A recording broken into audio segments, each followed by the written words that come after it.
নমস্কাৰ নতুন এটা ভিডিঅ'লৈ আপোনাৰ সকলোকে স্বাগতম জনাইছোঁ। এই ভিডিঅ'টো ডিছকাছ কৰিম DLED ফাৰ্ষ্ট চেমৰ paper 1 childhood child protection and the development of চিলড্ৰেনৰ child labour physical abuse and emotional এবিউজৰ ওপৰত।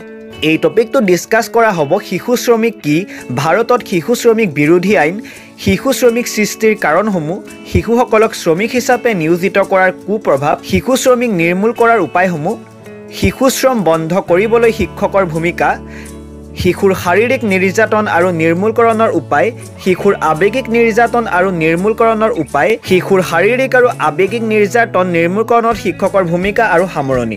এছাইনমেণ্টটো আৰম্ভ হৈছে এনেদৰে। নেলছন মাণ্ডেলাই কৈছিল, there can be no' keener revelation of a society's soul than the way in which its treats its children. অৰ্থাৎ এখন সমাজে ইয়াৰ শিশুসকলক কৰা ব্যৱহাৰতেই সমাজখনৰ আত্মপ্ৰকাশ পায়। শিশু শ্ৰমিক সৃষ্টিৰ কাৰণসমূহ হৈছে দৰিদ্ৰতা, অৰ্থনৈতিক চাপ, গুণগত শিক্ষাৰ অভাৱ, সজাগতাৰ অভাৱ, প্ৰাকৃতিক দুৰ্যোগ, জলবায়ুৰ পৰিৱৰ্তন, সামাজিক আৰু অৰ্থনৈতিকভাৱে পিছপৰা, নিচা ৰোগ বা অক্ষমতা, পাৰিবাৰিক পৰম্পৰা আদিবোৰ আলোচনা কৰা হৈছে। তাৰ উপৰিও শিশু শ্ৰমিক কি তাৰ ওপৰত বিতংভাৱে আলোচনা কৰা হৈছে।